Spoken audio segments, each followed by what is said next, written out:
निधिवन यह स्थान बेहद पवित्र, धार्मिक और रहस्यमयी है। इस वीडियो में आज हम आपको बताते हैं कि ऐसा कौन सा रहस्य है जो इस जगह को खास बनाता है। आपको जानकर ये आश्चर्य होगा कि विदेशी पर्यटक भी इस जगह की ओर खिंचे चले आते हैं। निधिवन की मान्यता है आज भी रास रचाते हैं श्री कृष्ण। निधिवन की मान्यता है कि यहाँ आज भी हर रात श्री कृष्ण गोपियों संग रास रचाते हैं। यही कारण है कि सुबह खुलने वाली निधिवन को संध्या आरती के बाद बंद कर दिया जाता है। इसके बाद निधिवन में कोई नहीं रहता। निधिवन में दिन में रहने वाले पक्षी भी शाम होते ही वन को छोड़कर चले जाते हैं। निधिवन में तुलसी के पेड़ बनते हैं गोपियां। मान्यता ये भी है निधिवन में तुलसी के पेड़ हैं। यहाँ तुलसी का हर पौधा जोड़े में पाया जाता है। मान्यता है कि जब श्री कृष्ण और राधा रास लीला करते हैं तो ये तुलसी के पौधे गोपियां बन जाते हैं और सुबह होने पर तुलसी के पौधे में परिवर्तित हो जाते हैं। यहाँ लगे वृक्षों की शाखा ऊपर की ओर नहीं बल्कि नीचे की ओर बढ़ती हैं। ये पेड़ ऐसे फैले हैं कि रास्ता बनाने के लिए इन पेड़ों को डंडे के सहारे रोका गया है। निधिवन के अंदर रंग महल।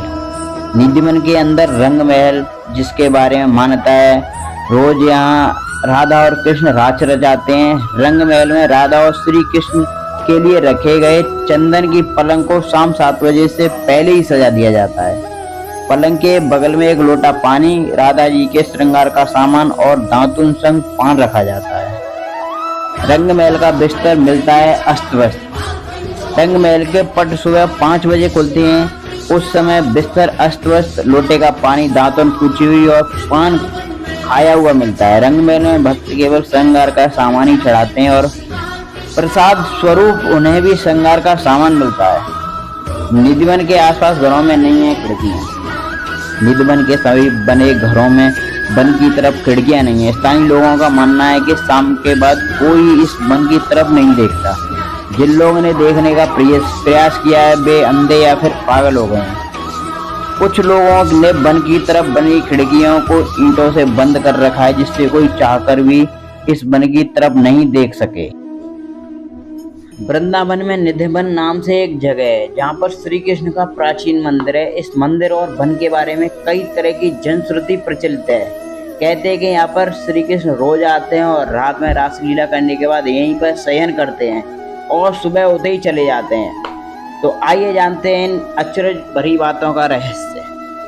निधिवन के मंदिर में शयन आरती करने के बाद सभी श्रद्धालुओं को बाहर निकालकर मंदिर और निधिवन क्षेत्र को करीब 7 तालों से बंद कर दिया जाता है। ताला बंद करने से पहले मंदिर में गर्भगृह में भगवान के लिए नीम की दातुन, पान का बीड़ा, लड्डू और श्रृंगार का सामान रख दिया जाता है। रात में यहाँ कोई नहीं आता, लेकिन फिर भी आश्चर्य की बात 7 तालों में बंद मंदिर को जब सुबह खोला जाता है तो पान चबाया हुआ मिलता है, दातुन की हुई मिलती है, लड्डू खाया हुआ और श्रृंगार का सामान बिखरा हुआ मिलता है। कहते हैं कि इस मंदिर के दरवाजे अपने आप ही खुलकर बंद हो जाते हैं, लेकिन यह किसी ने देखा नहीं। हालांकि लोग इन संबंध में अपने अनुभव जरूर बताते हैं। मान्यता अनुसार इस मंदिर को तानसेन के गुरु संत हरिदास ने अपने भजन और राधा कृष्ण के युग्म रूप को साक्षात प्रकट किया था। यहाँ कृष्ण और राधा विहार करने आते थे। यहीं पर स्वामी जी की समाधि बनी हुई है। रात को यहाँ पर कोई नहीं आता है।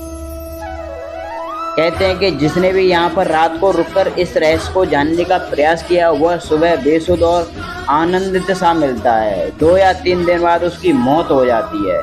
शाम के बाद यह मंदिर बंद हो जाता है और यह भी कहा जाता है कि अगर यहाँ कोई छुपकर रासलीला देखता है तो वह अगले दिन पागल हो जाता है। रात में यहाँ कोई भी नहीं रुकता। स्थानीय लोगों के अनुसार ऐसा वर्षों से होता आ रहा है। कुछ लोग इसे अंधविश्वास मानते हैं और कुछ लोग इसे श्री कृष्ण का चमत्कार मानते हैं। हालांकि सच क्या है यह तो शोध का विषय है। यह भी माना जाता है कि इस मंदिर में भगवान श्री कृष्ण स्वयं रोज रात को खुद शयन करने आते हैं। उनके सोने के लिए मंदिर के पुजारी रोज पलंग लगाते हैं और जिस पर साफ सुथरी गद्दी एवं बिस्तर के ऊपर चादर बिछाते हैं। पान का बीड़ा, लड्डू और दातुन के साथ ही श्रृंगार का सामान रखते हैं। लेकिन कहते हैं कि जब मंदिर खुलता है तो उस बिस्तर की हालत देखकर सभी अचंभित हो जाते हैं, क्योंकि उसे देखकर लगता है कि यहाँ कोई सोया था।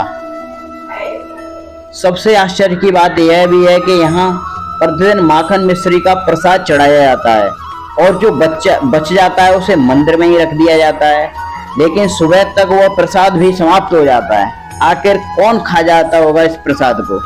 जनश्रुति है कि प्रतिदिन मंदिर के अंदर स्थित रंग महल में कृष्ण राधा का पलंग लगा दिया जाता है और पूरा रंग महल सजा दिया जाता है तथा राधा रानी का श्रृंगार सामान रखकर मंदिर के दरवाजे बंद कर दिए जाते हैं। जब प्रातः दरवाजे खुलते हैं तो सारा सामान अस्त व्यस्त मिलता है। मान्यता है कि रात्रि में राधा कृष्ण आकर इस सामान का उपयोग करते हैं। कहते हैं कि यहाँ तुलसी के 2 पौधे एक साथ लगे हैं। रात के समय जब राधा और कृष्ण रास रचाते हैं तो यही तुलसी के पौधे गोपियां बनकर उनके साथ नाचते हैं। इन तुलसी का एक भी पत्ता यहाँ से कोई नहीं ले जा सकता। जिसने भी ये गुपचुप कार्य किया है वो भारी आपदा का शिकार हो जाता है। इस मंदिर के परिसर में उगने वाले पेड़ भी अजीब हैं। यहाँ के पेड़ की शाखाएं नीचे की ओर बढ़ती हैं। यह भी जनश्रुति है कि रात में ये सभी पेड़ गोपियां बनकर श्री राधा और कृष्ण के साथ नाचते हैं और सुबह होते ही पुनः पेड़ बन जाते हैं। इन सभी पेड़ों को गोपियां भी माना जाता है।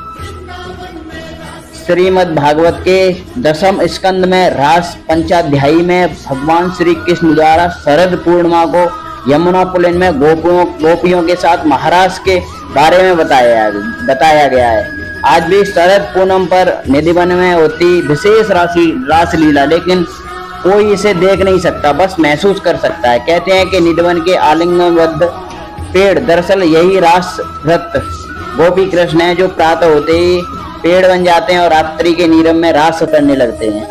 यहाँ के आसपास के अधिकतर घरों में खिड़कियां नहीं हैं और जिनके घरों में हैं वे शाम की आरती के बाद खिड़कियां इस तरह से बंद कर देते हैं कोई मंदिर की दिशा में नहीं देखे, अन्यथा वह अंधा हो जाएगा।